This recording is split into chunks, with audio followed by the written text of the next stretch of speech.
Assalamualaikum warahmatullahi wabarakatuh.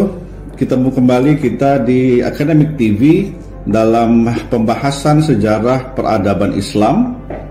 Kemarin kita sudah berbicara tentang Khalifah Abdul Malik bin Marwan. Lalu pada pertemuan kali ini kita akan membahas penerus daripada atau suksesor daripada Abdul Malik, yaitu anak tertuanya yang bernama Al-Walid bin Abdul Malik. Al-Walid berkuasa dari tahun 705 setelah kematian daripada ayahnya Abdul Malik bin Marwan dan berkuasa sampai tahun 715 Masehi. Abdul Malik, bapaknya sudah merencanakan putra mahkota Al-Walid yang akan nanti menjadi penerus dia ketika dia sudah wafat sejak masa hidupnya. Jadi ia adalah putra mahkota yang memang sudah direncanakan sejak jauh hari. Nah, apa yang terjadi pada masa kepemimpinan Al-Walid? Al-Walid adalah seorang raja yang dianggap sebagai salah satu raja atau salah satu khalifah yang hebat pada masa peradaban pada sejarah peradaban Islam. Kenapa demikian? Karena pada masa pemerintahan Al-Walid lah banyak terjadi perluasan wilayah kekuasaan Islam, dan itu pencapaiannya sangat luar biasa dibandingkan dengan apa yang telah dicapai sebelumnya. Bahkan sejarawan membandingkan pencapaian perluasan wilayah kekuasaan Islam pada masa Al-Walid ini dengan pada masa kepemimpinan Khalifah Ar-Rasyid, yaitu Umar bin Khattab. Mereka mengatakan jauh lebih luas pencapaian yang dicapai oleh Al-Walid ini. Contohnya sebagaimana yang diceritakan oleh para ahli sejarah bahwa kawasan Asia Tengah, hampir seluruh Asia Tengah dikuasai oleh Islam, berada pada kekuasaan agama Islam pada masa Al-Walid ini berkuasa. Sebagaimana yang kita dapatkan dalam buku-buku sejarah, ketika Al-Walid mengganti Yazid bin Muhallab dari posisinya sebagai gubernur di Khurasan, digantikan oleh Qutaibah bin Muslim. Qutaibah bin Muslim ini menjadi seorang panglima perang dan juga sebagai gubernur yang sekaligus panglima perang yang berhasil menjadi panglima perang yang hebat di bawah pimpinan Al-Walid. Jadi Qutaibah berhasil menembus Asia Tengah sampai Bukhairah, sampai Samarkand. Qutaibah bin Muslim ini melakukan perluasan wilayah, dan bahkan pencapaian Qutaibah yang terbesar adalah ketika di Samarkand Muslim berhasil mempelajari bagaimana cara membuat kertas, karena pada saat itu di Samarkand pembuatan kertas atau teknologi pembuatan kertas dirahasiakan oleh kerajaan Cina yang berkuasa di Samarkand, karena mereka menganggap bahwa ini adalah pencapaian luar biasa sehingga jangan sampai ada wilayah lain yang menguasai ini, sehingga dirahasiakanlah pembuatan teknologi pembuatan kertas itu. Tapi ketika Qutaibah berhasil menaklukkan Samarkand, rahasia pembuatan atau rahasia teknologi pembuatan kertas berhasil dikuak oleh pasukan Muslim. Bahkan Turkistan juga berhasil dikuasai oleh Qutaibah pada masa itu, dan bahkan kerajaan atau kekaisaran Cina pada saat itu sangat menghormati bala tentara Islam, yang dibuktikan dengan banyak hadiah-hadiah yang diberikan oleh kekaisaran Islam ketika berhasil menguasai Asia Tengah pada saat itu. diberikan oleh para kaisar Cina.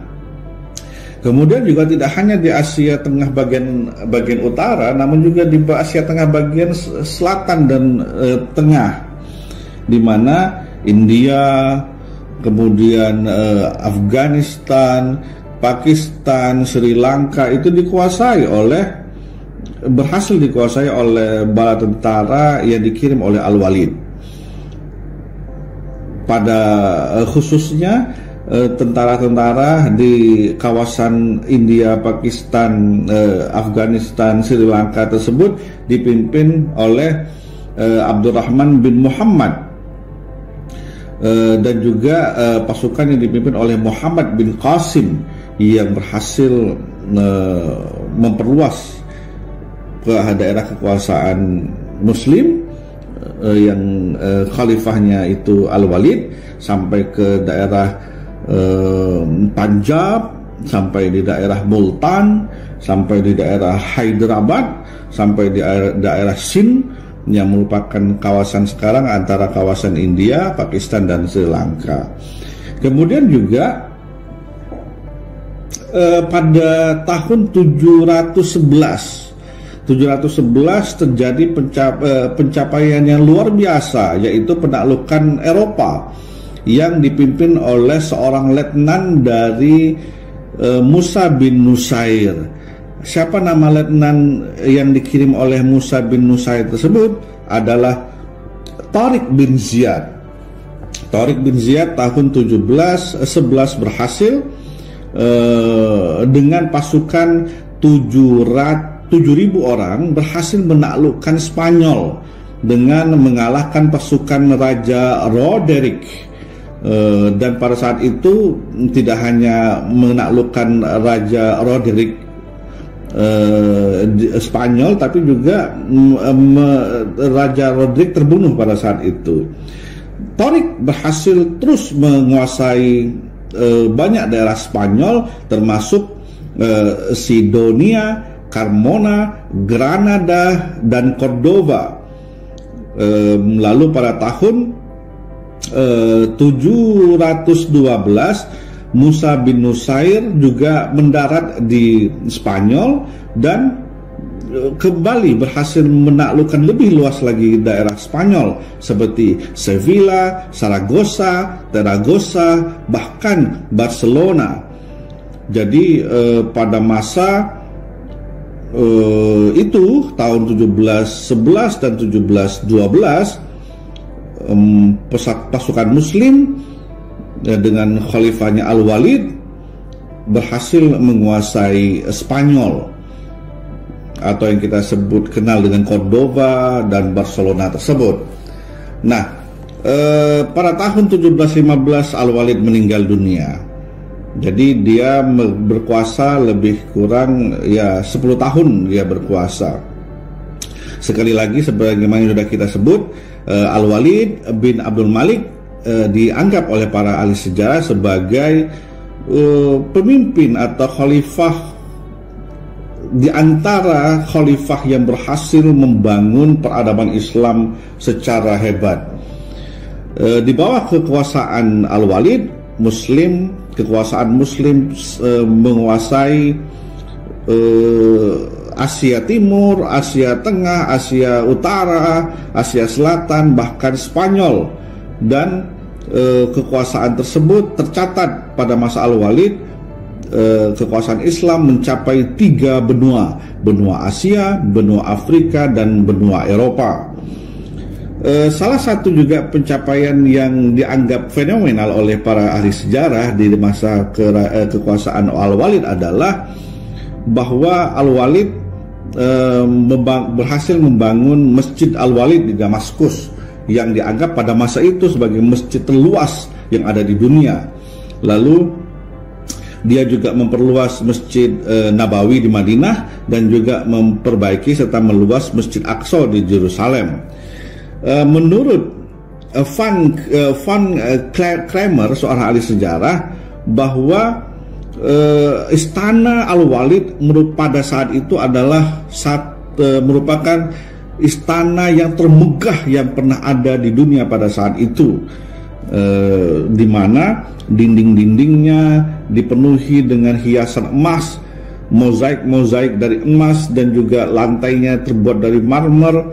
Lalu ada air mancur buatan, air mancur dan air terjun buatan yang airnya itu sangat menyejukkan dan bahkan membuat orang kalau berada di situ merasa ngantuk dan merasa rileks sekali. Ada di istana Al-Walid pada saat itu air mancur dan air terjun yang demikian besar itu. Bahkan langit-langit istana tersebut terbuat dari dihiasi dengan emas-emas yang berkilau-kilauan yang tidak pernah ada di bagian belahan dunia yang lain pada saat itu. Untuk kesejahteraan sosial juga Al-Walid banyak membangun jalan-jalan, kanal-kanal, hospital-hospital, dan institusi publik lainnya yang diperuntukkan untuk kesejahteraan rakyat. Jadi pada masa kepemimpinan Al-Walid, kesejahteraan, prosperity, kedamaian terbangun dengan baik.